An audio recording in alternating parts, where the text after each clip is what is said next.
For as long as humans have tried to map the world, there's been a strange blank spot lingering in our collective imagination, a place that shouldn't exist, but refuses to disappear. It begins with a simple observation made more than 100 years ago. Something about the ancient world didn't add up. Species appeared where they shouldn't. Civilizations shared symbols they were never supposed to. And somewhere between Africa, India, and the far Pacific, old researchers believed a missing landmass had once connected them all. They gave it a name, Lemuria, and for decades it was treated as a serious scientific hypothesis. Not myth, not mysticism, a legitimate solution to a puzzle no one could solve. But when the theory was eventually dismissed, the word didn't fade away. Instead, it evolved. It slipped into the hands of occultists, theosophists, explorers of the strange and forbidden. It became less like a place on a map and more like a ghost of human history that refused to be buried. What makes Lemuria so persistent? Why do so many unrelated cultures across oceans and centuries speak of a land that rose and fell long before our earliest recorded history? And why, in the era of satellite imaging and ocean floor mapping, are there still questions no one can quite agree on? Tonight, we're going to peel back that entire story, where the idea came from, why it once looked convincing, how it transformed into something far bigger than science ever intended, and why some people still believe there's truth hiding beneath the waves. A lost continent, a forgotten civilization, a mystery born from the gaps in our understanding of the ancient world. This is Lemuria, where science ends, speculation begins, and the line between the two gets thinner the further we look.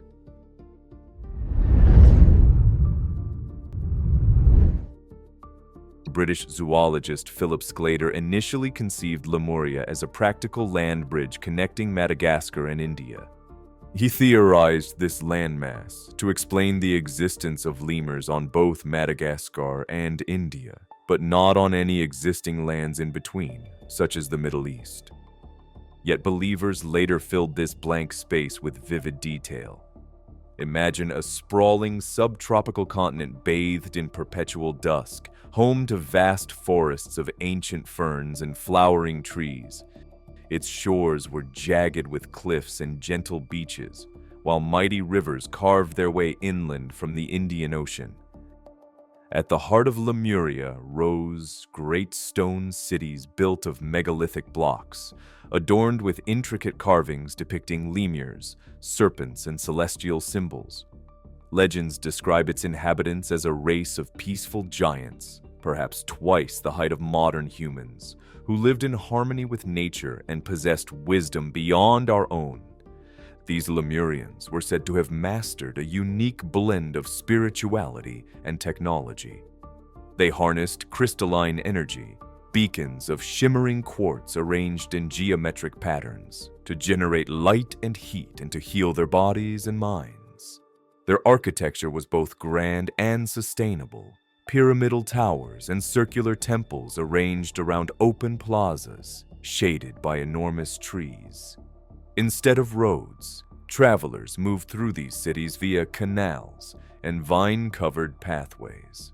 Society was matriarchal and communal, with no concept of currency. Resources were shared freely under the guidance of spiritual elders who maintained a balance between the material and the metaphysical. Descriptions of Lemuria vary, but they agree on a profound connection to the natural world. Its people spoke telepathically, communicated with animals, and could levitate heavy stones using sound. Whether these stories are poetic embellishments or echoes of an ancient truth, they paint a picture of a civilization that valued wisdom over wealth and harmony over conquest.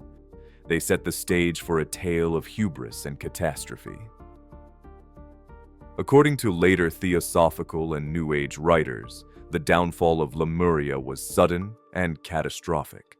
Volcanoes erupted along the tectonic boundary now known as the Ring of Fire, sending torrents of molten rock into the sea. Earthquakes rippled across the continent, fracturing its crystalline power grids. Some say a cosmic collision or disturbance, a meteor strike or the passing of a rogue planet, destabilized Lemuria's geologic foundation. Others blame the Lemurians themselves, claiming they misused their energy technology and triggered a chain reaction. Whatever the cause, the landmass began to sink. Imagine standing on a Lemurian terrace, watching as mountains crumble and ocean waters rush in. In the legend, elders gathered their people in crystal halls to share a final meditation, linking minds as their world shuddered. Some attempted to flee on ships towards higher ground or neighboring lands, while others sought refuge within the deep caverns beneath Mount Shasta, which is theorized to be once part of Lemuria's mountainous spine. The sky turned dark with ash, lightning cracked and the sea roared. In hours, sometimes portrayed as days, Lemuria vanished beneath the waves, its temples collapsing into the abyss, its crystalline towers scattering like starlight into the depths.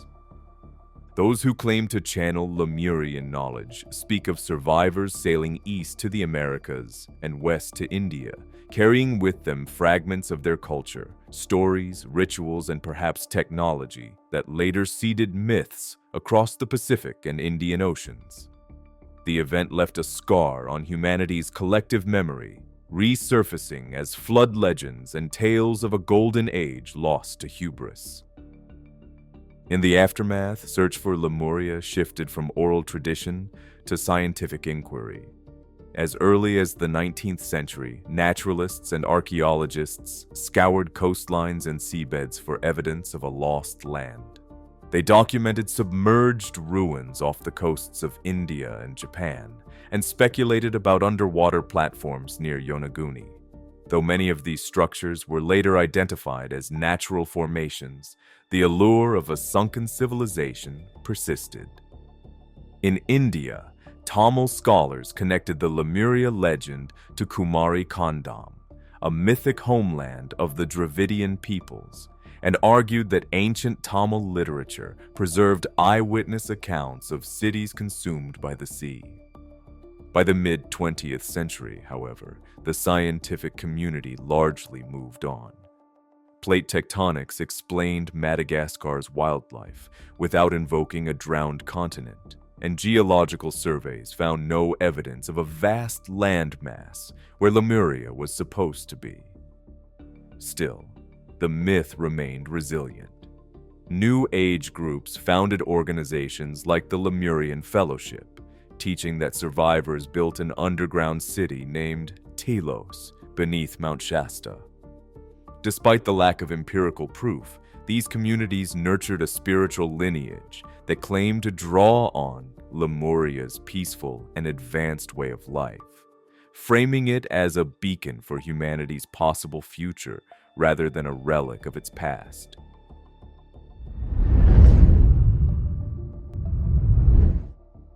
For those who believe, Lemuria is not just a myth, it is a truth waiting to be unearthed. They point to three main types of evidence: physical remains, esoteric teachings, and cultural memory. Off the coast of India and in the Pacific, divers and explorers have found mysterious stone formations that appear to be man-made. Photographs of submerged structures are circulated as proof of sunken cities. In California, volcanic caves near Mount Shasta are said to conceal entrances to an underground Lemurian kingdom. Others cite megalithic ruins on land. They argue that certain temples in Indonesia, India, and Polynesia show architectural similarities too striking to be coincidence. These structures, they claim, could only be remnants of a global Lemurian civilization. The weathered stones whisper of a time before written history, a time erased by flood and fire. To believers, even scattered artifacts hold weight. Unusual metallic objects dredged from the seabed, anomalous carvings that seem out of place, or petroglyphs depicting beings with elongated skulls, all become pieces of a puzzle pointing back to Lemuria. Every discovery, no matter how tenuous, is woven into a narrative of a drowned empire. Beyond the physical, there is the intangible. Theosophical texts like Blavatsky's The Secret Doctrine lay out a cosmology in which Lemurians were spiritually advanced, possessing psychic powers and a direct connection to cosmic knowledge. These writings describe their society's evolution, decline, and eventual destruction in vivid detail. Modern New Age channels echo these themes. Self-proclaimed psychics claim to receive messages from Lemurian masters residing in higher dimensions. These messages often emphasize harmony with nature, the power of crystals, and the importance of balancing masculine and feminine energies.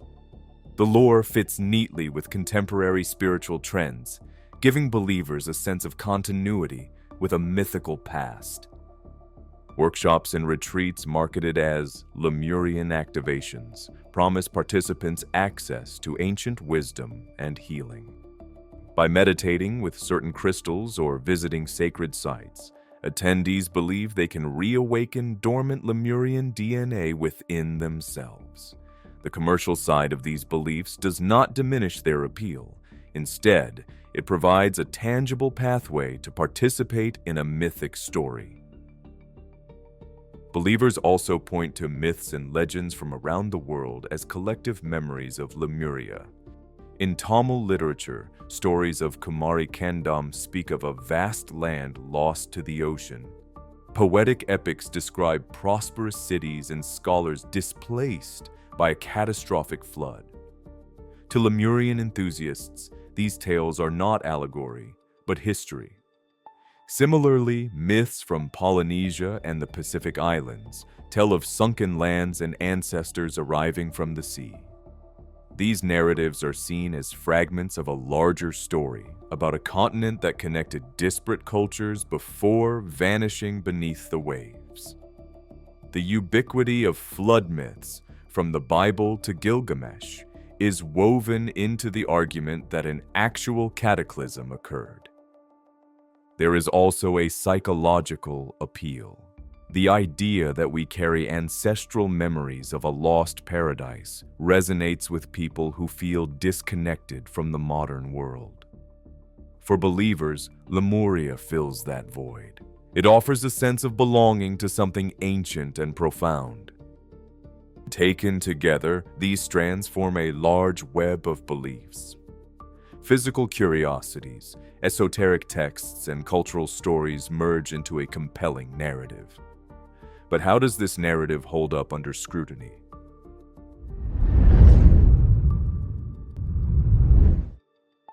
Skeptics and scientists approach Lemuria with a different toolkit. They dissect each claim, searching for natural explanations and historical context. Geologists note that many underwater formations touted as ruins are natural features shaped by tides, currents, and volcanic activity. Basalt columns and coral reefs can mimic architecture, leading well-meaning explorers to misinterpret what they see. Comprehensive surveys of the Indian and Pacific Oceans have not revealed any organized cities predating known civilizations. On land, megaliths in Asia and the Pacific are products of distinct cultures. Similarities in construction often arise independently when different societies solve the same engineering problems. There is no evidence of a global prehistoric culture linking these sites. Archaeologists rely on stratigraphy and radiocarbon dating, and neither supports a missing Lemurian epoch. Even the so-called artifacts from the sea rarely survive scientific examination. Many are either modern debris, misidentified minerals, or outright hoaxes. Extraordinary claims require extraordinary evidence, and to date, the physical evidence for Lemuria has not met that bar. Historians trace the origins of Lemurian lore to specific writers and their influences, Blavatsky's cosmology borrowed heavily from contemporary scientific misunderstandings and Orientalist fantasies. Her description of root races reflects 19th century racial theories rather than ancient truth. Subsequent authors expanded her ideas to appeal to audiences hungry for mystery. Psychologists add that channeled messages and past life memories can be powerful experiences, but they are subjective. They often mirror the beliefs and cultural narratives of the channeler. When multiple people recount similar visions of Lemuria, it may speak more to shared cultural scripts than to an external reality. The commercialization of Lemurian teachings also raises questions. Selling seminars and crystals does not invalidate spirituality, but it does blur the line between faith and marketing. Skeptics argue that the growth of the Lemurian industry suggests a demand for meaning, not proof of an ancient civilization. Anthropologists studying myths caution against literalism. Flood stories exist across cultures because floods are common. In Tamil literature, the legend of Kumari Kandam likely preserves memories of real coastal inundations and social upheavals. It is a testament to human resilience, not evidence of a supercontinent. In Polynesia, tales of sunken lands and voyages reflect oral histories of island migrations and volcanic eruptions. They anchor communities to their environment and convey moral lessons. Interpreting them as proof of Lemuria overlooks their cultural significance. Scholars emphasize the beauty of these myths without imposing an external narrative onto them. Scientists also point to the overwhelming evidence for plate tectonics. Continents move, collide, and break apart over millions of years, but they do not simply sink and disappear wholesale. Microcontinents like Mauritius exist, but they are small fragments, not the vast lands described in Lemurian lore. The geological record does not support the existence of a lost empire beneath the sea. Through the skeptic's lens, Lemuria emerges as a fascinating cultural phenomenon rather than a historical fact. It is a story about how ideas evolve, how myths are born, and why they endure.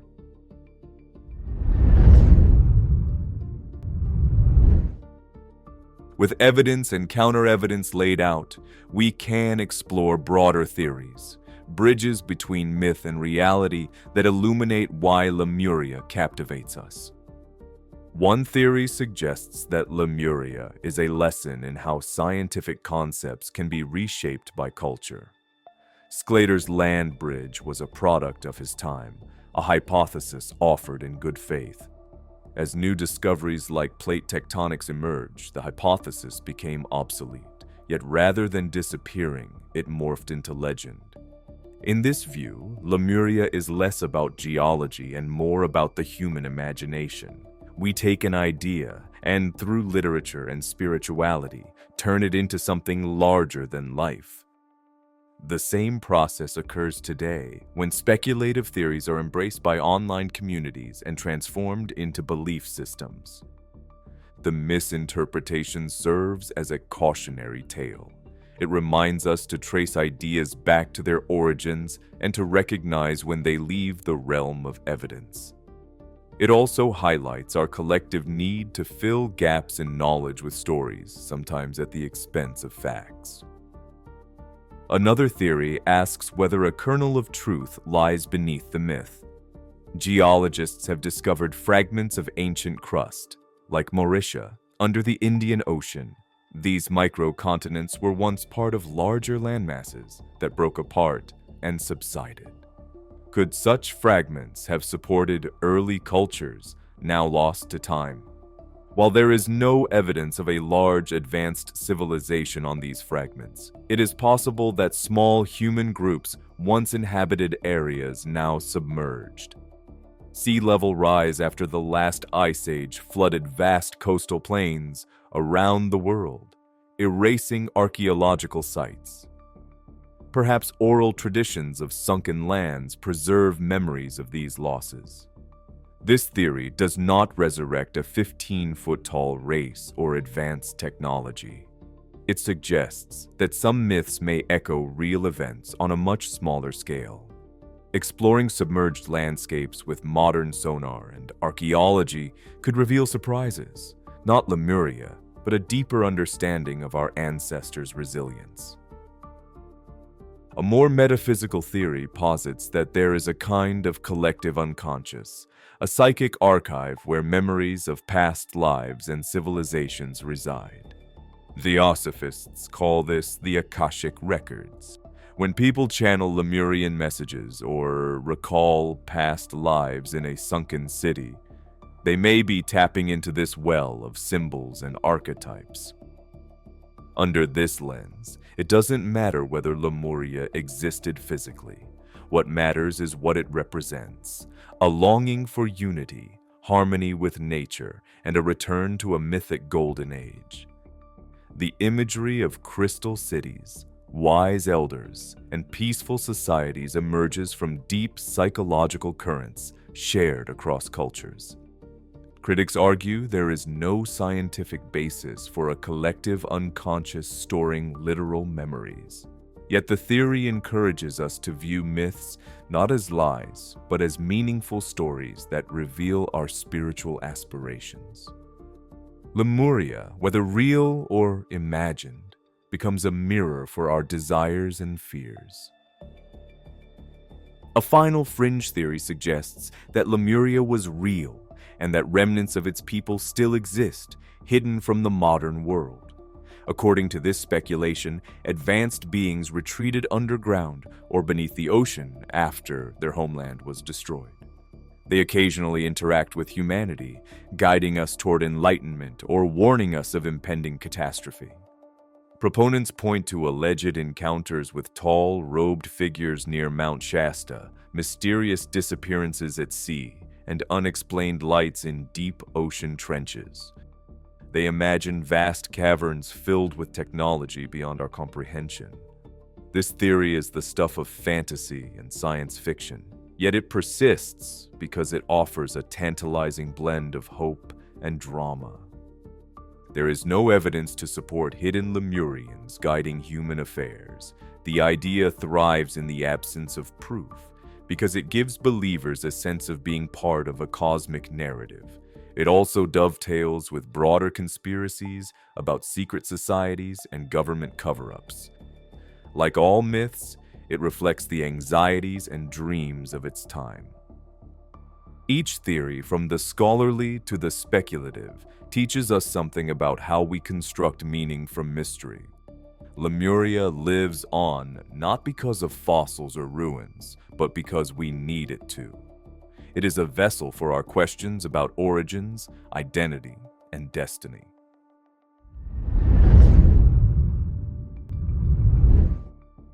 In the end, Lemuria is a story about stories. It began as an earnest attempt to solve a zoological puzzle and grew into a canvas onto which generations have projected their hopes and fears. It bridges science and mysticism, connecting scholars with spiritual seekers and nationalists with New Age communities. Why do tales of lost continents endure? Perhaps because they offer a sense of possibility, proof that there are mysteries yet to be uncovered and knowledge beyond our current grasp. Or perhaps they remind us that the world is richer and stranger than we imagine, if only in our minds.